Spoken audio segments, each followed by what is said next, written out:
The first time Rowan Grimwald felt warmth without pain. She wept so hard her entire body shook, and the human man who had just tucked a woolen blanket around her shoulders froze in confusion before kneeling beside the broken chair where she sat. She had not expected kindness when the Iron Ridge clan sold her to pay their debts, had not expected mercy when the human merchants dragged her across 3 territories in chains, and she certainly had not expected gentleness when this quiet farmer named Callum Hendricks purchased her contract at the border market for reasons she could not fathom. Yet here he stood in his modest cabin, layering a second blanket over the first because the mountain wind howled through the gaps in the wooden walls, and his brown eyes held nothing but concern as her tears carved tracks through the dirt on her face. "Did I hurt you?" Callum asked, his voice low and careful as though she were a wounded animal that might bolt. His hands hovered near her shoulders but did not touch, respecting a boundary she had never been granted before. "I am sorry. I thought you looked cold." Rowan tried to answer, but her throat closed around the words. No one had ever apologized to her, not when her own clan beat her for being too small, too weak, too disgraceful to their warrior lineage, not when the merchants struck her for stumbling under the weight of her chains, not when the other slaves stole her food because she could not fight back. She pressed her face into the scratchy wool, inhaling the scent of cedar and smoke, and shook her head because she needed him to understand that he had done nothing wrong, that this incomprehensible kindness was breaking something open inside her chest that she had sealed shut years ago. Callum settled back on his heels, giving her space but not leaving. The firelight painted orange shadows across his weathered face, highlighting the scar that ran from his left eyebrow to his cheekbone, and the silver threading through his dark hair at his temples. He looked to be in his mid-30s, old enough to have seen hard years but young enough to still carry himself with strength. "You are safe here," he said finally. "I know you have no reason to believe me, but I will prove it to you. I swear it." She wanted to laugh at the absurdity. Safe. As if an orc could ever be safe in human lands, especially one sold into servitude. As if a man would purchase a female slave and not expect certain things from her. But Callum had already done 3 impossible things since they arrived at his homestead an hour ago. He had removed her chains immediately. He had not struck her when she flinched away from him. And now he had covered her with blankets as though her comfort mattered. Rowan lifted her face from the wool and studied him through swollen eyes, searching for the trap, for the cruelty that always came eventually. All she saw was patience. "Why?" The words scraped out of her, harsh and suspicious. Her tusks caught her lower lip as she spoke, a reminder of everything that made her monstrous in human eyes. "Why did you buy me?" Callum stood slowly, moving to the fireplace to add another log. The flames leaped higher, driving back the November chill. "I needed help with the farm," he said. "Winter is coming and I cannot manage the livestock and the repairs alone. My wife died 3 years ago. My children are grown and settled in the Eastern Territories. I am getting too old to do everything myself." It was a practical answer, almost disappointingly mundane. Yet something in his tone suggested there were layers beneath it, depths he was not ready to reveal to a stranger who had every reason to mistrust him. Rowan pulled the blankets tighter, feeling the warmth seep into her bones. Her green skin was mottled with bruises in various stages of healing, purple and yellow and sickly brown. Her leather jerkin hung loose on her thin frame, worn through at the shoulders. She could not remember the last time she had eaten a full meal. "I do not know how to farm," she admitted, the confession bitter on her tongue. An orc who could not fight, could not hunt, and could not farm. Useless in every way that mattered. "Then I will teach you." Callum turned from the fire, and his expression was so earnest that it hurt to look at. "Rest tonight. We will start tomorrow." He showed her to a small room off the main living area, barely large enough for the narrow bed and wooden chest it contained. "This was my daughter's room," he explained. "She married a blacksmith in Millbrook. You can stay here." Rowan stared at the bed as though it might sprout teeth. Straw pallets in slave quarters were one thing. This was a real bed with a mattress and pillows and quilts stitched in careful patterns. "Where will you sleep?" she asked, because surely this was his bed and he was playing some game she did not understand yet. "My room is on the other side of the cabin." Callum pointed toward a door she had not noticed. "I will leave you to settle in. There is a wash basin on the chest and clean clothes in the trunk. They will be too small, but they are better than what you have. Help yourself to anything you need." He left before she could form a response, pulling the door partway closed to give her privacy. Rowan stood in the center of the tiny room, trembling, waiting for the real test. But no footsteps returned. No door creaked open. Outside the wind screamed and the fire crackled, and somewhere an owl hooted into the darkness. She was alone. Moving like a thief, she approached the wash basin and stared at her reflection in the small mirror propped against the wall. She barely recognized herself. Her black hair hung in matted ropes past her shoulders, filled with twigs and dried blood. Her amber eyes were sunken, ringed with exhaustion.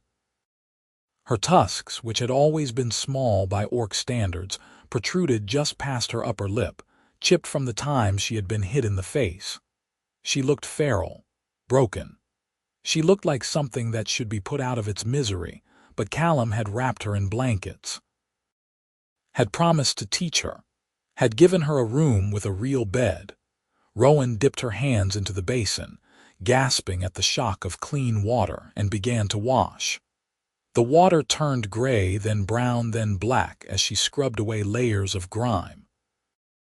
She found a comb in the trunk and worked through the tangles in her hair, biting back whimpers when she hit particularly stubborn knots.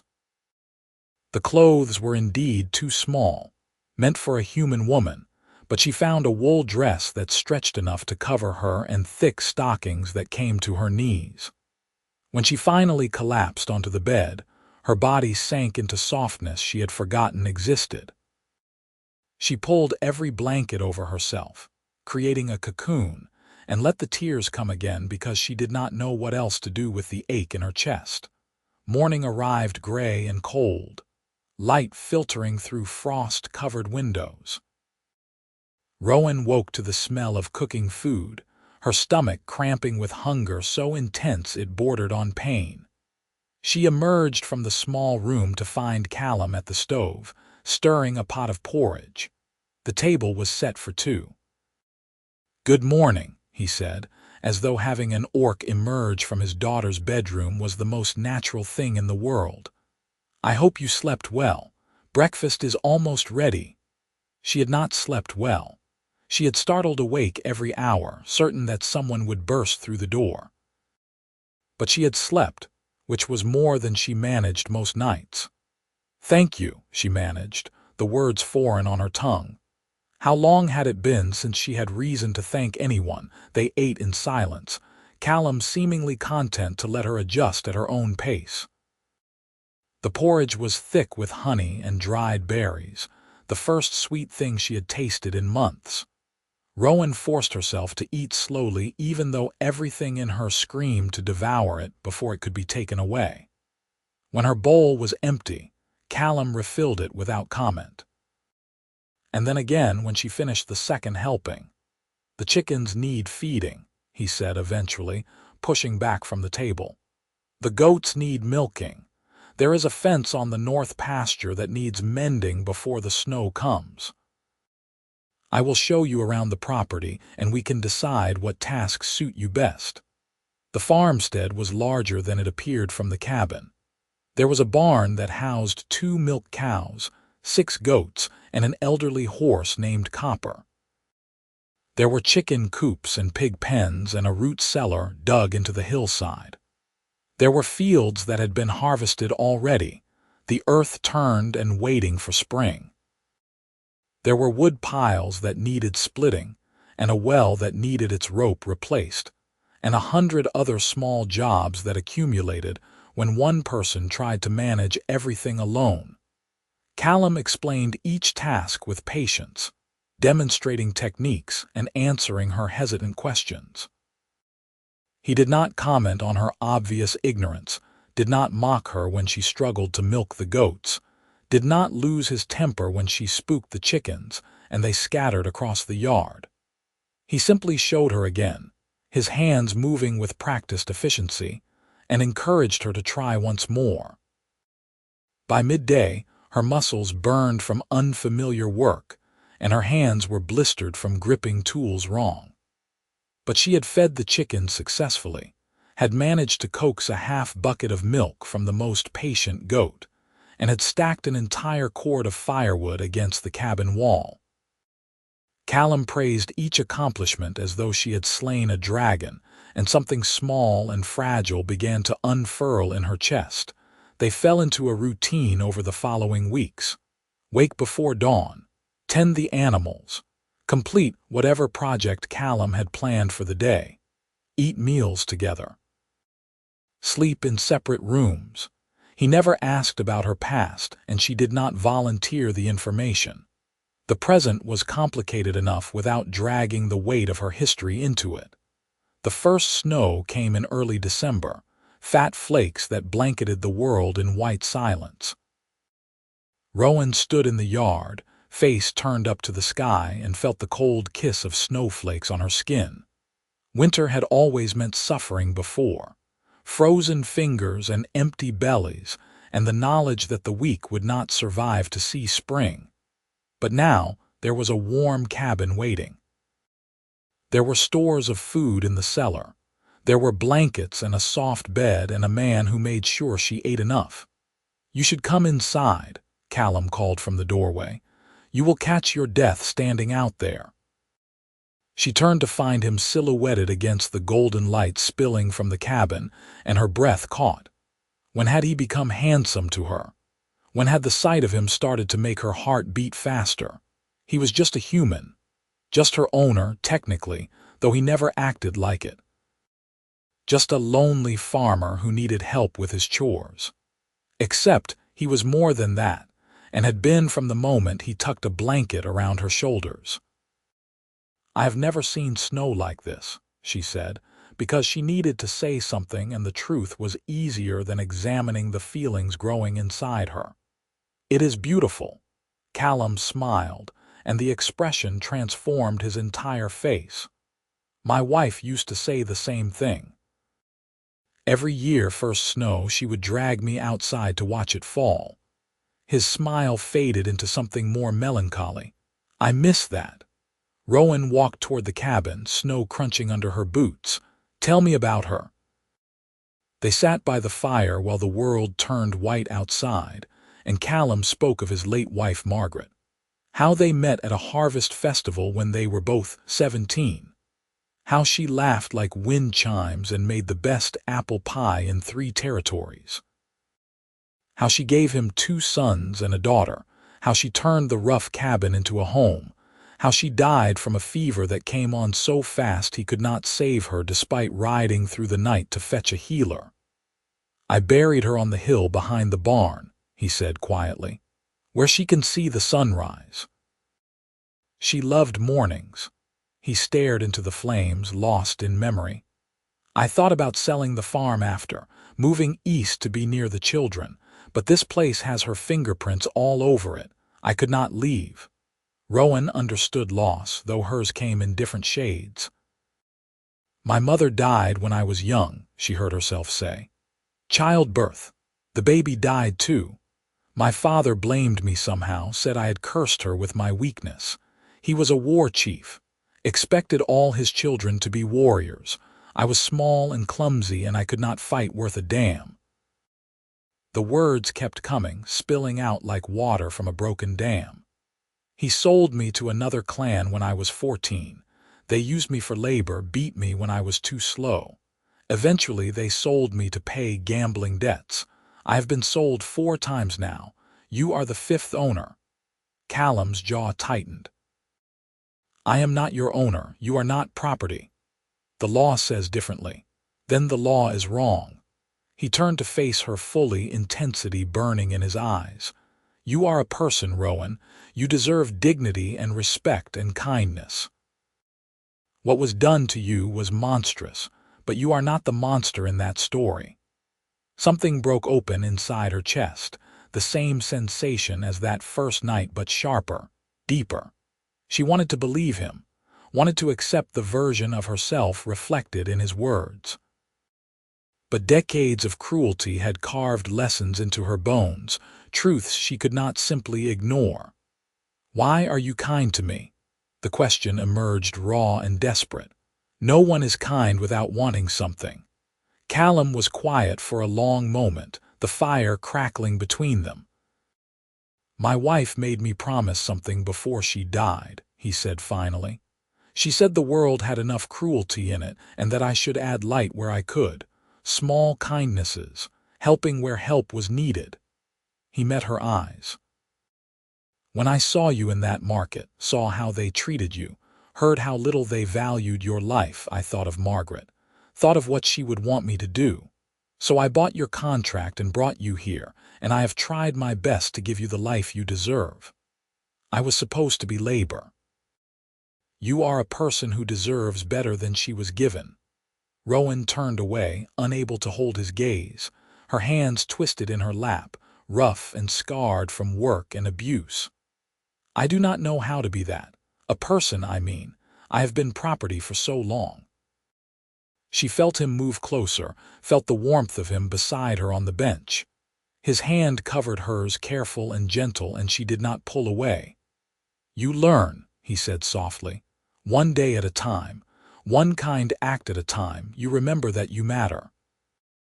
That night she lay in bed and stared at the ceiling, replaying the conversation. The weight of his hand on hers. The absolute certainty in his voice when he said she deserved better. The way her treacherous heart had swelled with something dangerous and impossible. She was an orc and he was human. Even if he saw past that, the rest of the world would not. Interspecies relationships were taboo at best, illegal in some territories. She had nothing to offer him anyway, no dowry or prospects or value beyond the labor of her hands. But in the darkness, alone with her thoughts, she could admit the truth to herself. She was falling in love with Callum Hendricks, had been falling since he tucked that first blanket around her shoulders. Was tumbling faster with every patient lesson, every shared meal, every moment he treated her like she mattered. Winter deepened, and the world contracted to the boundaries of the farm. They worked side by side through the short daylight hours, their breath misting in the frigid air. Rowan grew stronger, her body filling out with proper food and rest. Her bruises faded. Her hands became calloused in new ways, the marks of honest labor. She learned to milk the cows efficiently, to mend fences that would hold through storms, to split wood with an axe that sang through the air. Callum taught her to read during the long evenings, using his late wife's collection of books. Rowan struggled at first, frustrated by her own ignorance, but he never showed impatience. He sounded out words with her, celebrated when she completed a full page, brought new books when she finished old ones. She devoured stories like a starving woman, hungry for worlds beyond her experience. They talked about everything and nothing. He told her about his years as a soldier before he settled into farming, about the wars in the South, and the scars they left on his body and soul. She told him about orc traditions, about the honor codes and clan structures he had only heard rumors of, about the beauty of the northern mountains before they became hostile territory. They argued about philosophy and laughed at shared jokes and sat in comfortable silence when words were unnecessary. The winter solstice arrived with a blizzard that buried the world in snow. They spent 3 days confined to the cabin while the wind howled and the drifts climbed past the windows. Callum taught her to play chess, and she discovered a talent for strategy that had never been nurtured. They cooked elaborate meals to pass the time, and Rowan learned that she had a good instinct for seasoning. They maintained the fire and told stories and existed in a bubble removed from reality. On the 3rd night, restless from confinement, Rowan stood at the window and watched snow devils dance across the drifts. Behind her, Callum was reading by lamplight, his face relaxed in concentration. The scene was painfully domestic, painfully normal, painfully impossible to sustain once winter ended and the world intruded again. "What happens in spring?" she asked without turning around. The rustle of pages stopped. "What do you mean?" "When the roads are passable, when people come through again." She pressed her forehead against the cold glass. "I am property, Callum. You have papers that say you own me. Eventually someone will ask questions. Someone will object to how you treat me. Someone will notice that you look at me like I am human." The silence stretched so long she thought he might not answer. Then his chair scraped and his footsteps approached, and suddenly he was beside her at the window, his reflection ghostly in the glass. "How do I look at you?" Her heart hammered against her ribs. "Like I matter. You do matter." His voice was rough with emotion. "Rowan, you matter more than you know." She turned to face him and found him closer than expected, close enough to see the flecks of gold in his brown eyes, close enough to feel the heat radiating from his body. "I am an orc. I know. The law would not recognize any relationship between us. Society would condemn it. Your children might disown you. Your neighbors would call you a monster lover." She forced the words out even though they shredded her throat. "I have nothing to offer you. No family, no standing, no future. I am a former slave who cannot even hold weapons without shaking." Callum lifted his hand slowly, giving her time to retreat, and cupped her cheek with his calloused palm. His touch was gentle, reverent, everything she had never expected to experience. "You offer me companionship, laughter, intelligence and strength and beauty that takes my breath away. You offer me a reason to wake up excited for the day ahead. You make this house feel like a home again." His thumb brushed across her cheekbone and she shivered. "I am in love with you, Rowan Grimwald. I have been for months. If you do not feel the same, I will never mention it again, and nothing between us needs to change. But if you do, if there is any chance you might love me back, then we will find a way to make this work. Damn the law. Damn society. Damn anyone who tries to tell me that my heart is wrong." Rowan could not breathe, could not think, could not do anything but stare at this impossible man who had upended her entire existence. "You love me, with everything I am." The tears came again, but this time they were bright and hot and cleansing. She covered his hand with hers, pressing his palm harder against her cheek. "I love you too. I have tried not to. I have told myself it is foolish and impossible and dangerous, but I cannot help it. You are the first person who ever made me feel human, feel worthy, feel seen." Callum made a sound low in his throat, and then he was pulling her into his arms, holding her with a fierce tenderness that made her chest ache. She buried her face against his shoulder and felt his heart pounding against hers, rapid and strong. They stood like that for a long time, wrapped together while the blizzard raged outside and the fire burned low and the world contracted to just the two of them. When they finally pulled apart, Callum kept his hands on her shoulders, anchoring her. "I want to do this properly," he said. "Court you. Marry you if you will have me, build a life together. People will try to stop us. Then we will fight them. Your children might not understand, they will learn, and if they cannot accept you, then they do not truly know me." His expression was fierce. "I lost Margaret too soon. I will not waste the second chance I have been given at happiness, not for anyone. Rowan reached up to trace the scar on his face, following it from eyebrow to cheek. I am afraid, she admitted. I have never been happy before. I do not know how to hold something precious without breaking it. We will learn together. Callum turned his head to press a kiss against her palm. One day at a time, one kind act at a time, we will build something neither of us has to face alone. They kissed then, slow and careful, learning the shape of each other. His lips were warm and patient, and tasted like the peppermint tea they had drunk earlier. Her tusks made the angle awkward, but he adjusted without complaint, tilting his head until everything aligned perfectly. When they broke apart, both were breathing hard, both wearing matching expressions of wonder. The blizzard ended during the night, and morning broke clear and blinding over a transformed landscape. They dug out from the snow together, working side by side to clear paths to the barn and chicken coops. The animals were restless from confinement but healthy, and soon the familiar rhythms of farm life resumed. Except now, everything was different. Now when Callum's hand brushed hers, it was intentional. Now when she caught him watching her, he smiled instead of looking away. Now the air between them crackled with possibility and promise. January arrived with bitter cold but clear skies. Callum made a trip to the nearest town for supplies, and Rowan spent the 3 days he was gone in an agony of worry. What if he changed his mind once he was away from her? What if someone convinced him that loving an orc was madness?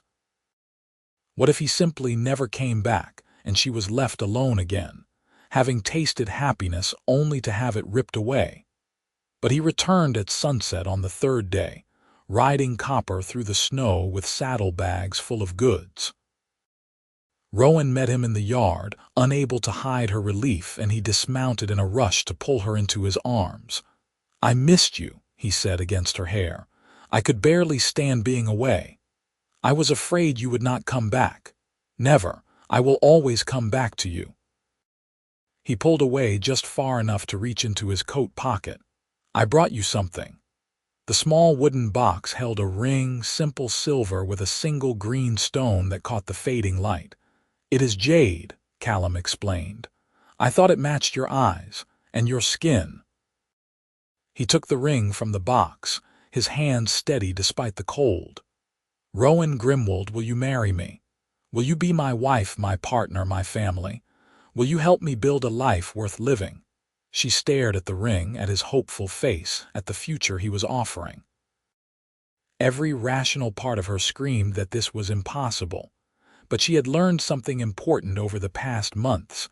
Kindness was possible, gentleness was possible, love was possible. Sometimes the impossible things were the most worth fighting for. "Yes," she whispered. "Yes, I will marry you." Callum slipped the ring onto her finger and it fit perfectly. They kissed in the yard while Copper whickered impatiently and the stars emerged overhead and the world felt full of promise. When they finally went inside, Rowan caught sight of herself in the mirror by the door. The gaunt, broken creature from months ago was gone. In her place stood a woman with clear eyes and healthy skin, and a smile that lit her entire face. She barely recognized herself, but for the first time in her life, she liked what she saw. They married in February at the cabin with only the farm animals as witnesses. Callum had wanted to wait until spring so his children could attend, but Rowan convinced him not to delay. She did not need an audience or ceremony or anyone's approval. She needed only him and the vows they spoke to each other, promises of love and loyalty and partnership, until death parted them. Callum wrote to his children afterward to share the news. The letters were careful and loving, explaining his choice and asking for understanding even if they could not give approval. Rowan helped him draft the words, her reading skills now strong enough to assist. They sent the letters with a merchant passing through and settled in to wait for responses. March brought the first signs of thaw and a visitor neither expected. A young man appeared on the road one afternoon, tall and broad-shouldered with his father's brown eyes and his mother's blonde hair. He dismounted his horse slowly, studying the cabin, and Rowan knew who he was before Callum spoke the name. Thomas. Callum emerged from the barn, shock written across his face. "What are you doing here? I got your letter." Thomas's gaze shifted to Rowan standing in the doorway, assessment clear in his expression. "I wanted to meet her. Meet the woman my father married." The next hours were tense and uncomfortable. Thomas was polite but distant, watching his father and new stepmother with careful eyes. They shared a meal, making stilted conversation about weather and crops and neutral topics. Rowan could feel him trying to reconcile the father he knew with the man who would marry an orc, trying to find the threat or madness or whatever he expected. Finally, as the sun dipped toward the horizon, Thomas set down his cup and looked directly at Rowan. "My mother was a good woman, the best I have ever known. When she died, my father nearly died with her. He withdrew from everything from us, from life. We were terrified he would just give up." His voice was measured but emotional. "Then I get a letter saying he married an orc, and I think he has lost his mind. That grief finally broke him." Rowan held his gaze, refusing to cower. "I understand why you would think that, but I come here and I see him." Thomas gestured at Callum. "Really see him, and he is happy again. He is present. He is the father I remember from before we lost her." He turned back to Rowan. "So I have questions for you. Do you love him, truly, more than I thought possible? Will you honor his memory of my mother? Will you understand that she will always be part of him? She made him who he is. I would never try to erase that." Rowan's voice steadied. "I am not trying to replace her or compete with her memory. I am just trying to build a life with the man I love." Thomas studied her for a long moment, then nodded slowly. Okay, I can accept that." He looked at his father. "I am happy for you, Dad, truly. I was prepared to hate this, but I cannot. Not when I see how you look at each other, not when I see you smiling again." Callum's eyes were suspiciously bright. "That means more than you know. Sarah will come around too once she meets Rowan. Marcus might take longer, but he will get there." Thomas stood, preparing to leave. "I cannot promise everyone will understand. The neighbors will talk. Some people will be cruel, but your family will stand with you. You have my word on that." After Thomas left, Rowan and Callum sat in the yard and watched the stars emerge. "I was terrified," she admitted. "I thought he would demand you annul the marriage, thought he would call me a monster. My children are better than that. I raised them to judge people by their character, not their species." Callum pulled her close, pressing a kiss to her temple. "Things will not always be easy. There will be challenges and prejudice and obstacles, but we will face them together." Spring arrived in a rush of green, the world exploding into life after the long dormancy. They planted gardens and mended winter damage and prepared for the busier seasons ahead. Travelers began passing through again, and Rowan saw the reactions when they spotted her. The double takes. The suspicion. The outright hostility from some. But Callum stood firm, introducing her as his wife with pride in his voice, daring anyone to object. Most people were too shocked to respond. A few muttered insults. One merchant spat at Rowan's feet and received a punch to the jaw from Callum that left him sprawling in the dirt.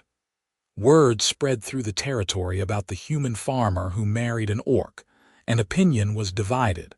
Some called Callum mad. Some called Rowan a seductress who had ensorcelled him. Some said it was an abomination that proved the world was ending, but others were curious. A few were cautiously supportive, and one woman, a widow from the next farm over, surprised Rowan by bringing a basket of preserves as a wedding gift. "My husband died last fall," she explained. "People said I should remarry quickly, that I could not manage alone. But I did not love any of the men who offered, and I refused to marry without love." She smiled at Rowan with understanding in her eyes. "I respect you for choosing happiness over convention. The world needs more of that courage." Summer brought Callum's daughter Sarah and her family for a visit. She was wary at first, protective of her father, but she warmed when she saw how he and Rowan worked together, how they moved around each other with the ease of true partners. Her children, young enough not to have learned prejudice yet, were fascinated by Rowan's tusks and green skin, asking endless innocent questions that made the adults laugh. "You are good for him," Sarah said on the last day of their visit, pulling Rowan aside. "I can see that you make him happy. That is all I ever wanted for my father. Thank you for giving him that." Autumn arrived with cool nights and harvest work, and Rowan threw herself into the labor with enthusiasm. This was her first full cycle of seasons on the farm, the first time she had planted seeds and watched them grow, and now gathered the fruits of that work. There was deep satisfaction in the ache of tired muscles, in the stores laid up for winter, in the knowledge that she had helped build this abundance. On a clear October evening, she stood on the hill behind the barn where Margaret was buried and looked out at the farm spread below. The cabin glowed with lamplight. Smoke rose from the chimney. The fields were harvested and ready for winter. It looked like peace. It looked like home. She heard Callum's footsteps before he reached her, knew his gait as well as she knew her own heartbeat. He wrapped his arms around her from behind, resting his chin on her shoulder. "What are you thinking about? How far I have come. How different my life is now." She covered his arms with hers. "A year ago I was property. I was beaten and starved and certain I would die before winter ended. Now I am standing on land I helped tend, married to a man I love beyond reason, thinking about the future instead of just surviving the present. A year ago I was alone and going through motions, existing but not living." Callum turned her in his arms so they faced each other. "Now I wake up excited for each day. Now I have someone to share my thoughts with, someone who makes me laugh, someone who sees me as clearly as I see her. You saved me as much as I saved you." Rowan reached up to cup his face, feeling the rasp of stubble against her palm. "We saved each other." They kissed as the sun set, painting the sky in shades of orange and pink and purple. Below them, the farm settled into evening routines, the animals bedding down, the world preparing for night. But up on the hill, wrapped in her husband's arms, Rowan felt no fear of the darkness. She had learned that light could follow even the deepest night. She had learned that kindness was stronger than cruelty. She had learned that love could bloom in the most unexpected places if you were brave enough to tend it. Winter came again and found them ready. The stores were full. The animals were healthy. The cabin was warm and welcoming. They spent the long evenings reading together, playing chess, making plans for spring. Sometimes Callum's children visited with their families. Sometimes neighbors stopped by, drawn by curiosity or genuine friendship, or the simple human need for connection during the isolating months. On the anniversary of the day, Callum first brought her to the farm. Rowan stood in the doorway and watched snow fall just as she had the previous year. But everything was different now. She was healthy and strong. She was loved and valued. She was home. Callum came up behind her, wrapping a blanket around her shoulders just as he had on that first night. "Do not stand out in the cold too long," he teased gently. She turned into his embrace, letting him hold her close. "Do you remember the first time you did this? Put a blanket around me. How could I forget? You cried so hard I thought I had hurt you somehow. No one had ever been gentle to me before." Rowan looked up at him, memorizing his face in the lamplight. You changed everything with that one simple kindness. You showed me that I deserved softness, that I could have a different life, that love was possible even for someone like me. Callum kissed her forehead, her cheeks, her lips. You always deserved those things, I just helped you see it. And I will spend the rest of my life grateful that you did. She pulled him closer, feeling his heart beat against hers. I love you, Callum Hendricks.